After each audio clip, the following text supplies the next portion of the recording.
Well, hello, I'm Jennifer Ball. I'm an associate professor of pharmacy practice in the College of Pharmacy and Allied Health Professions.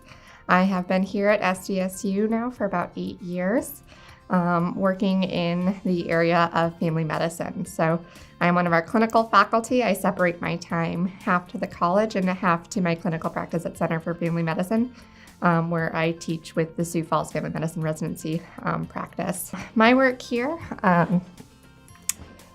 is really in kind of translating to our students, what does that practice look like, and then how do you learn the skills to be able to do that. When I first came to South Dakota, we really had very limited medical services for those with addiction. And so recognized that as a need. And so I worked with one of our physicians and therapists to create an interdisciplinary clinic that we've been able to receive state funding to not only serve our patients, but also make this a teaching clinic. So bringing in pharmacy students, medical students, nursing students, as well as training those who are already practicing to be able to provide care. And so a lot of my research kind of in the past has really been in developing that service and developing how do we best teach in an interdisciplinary style. Currently, it's really taking that model of interdisciplinary addiction care and bringing that into rural areas across the state. Right now we have services in Rapid City and here in Sioux Falls, but really trying to gain those services across the state. So working with addiction, really just trying to reduce stigmas, working on prevention work, as well as that treatment and recovery piece.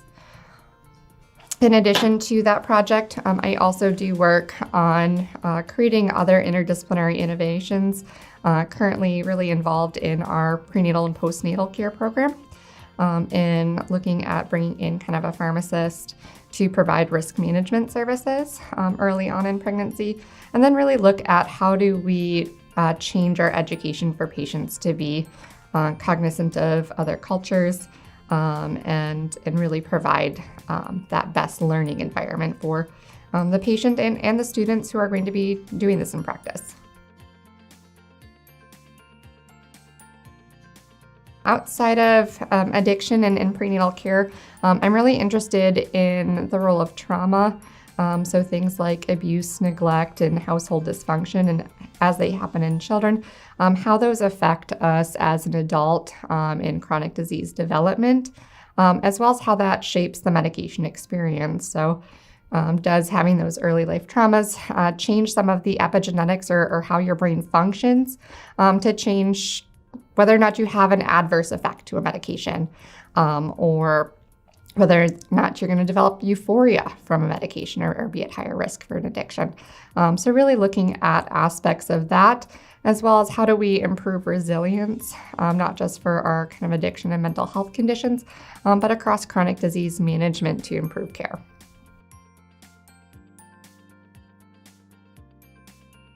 Yeah, so I'm so excited for the CPIC Center. Really, the goal of this is to bring various groups from the community together to really provide shared services. So whether that's developing research projects together, grant writing, helping to get the information from projects out to other groups.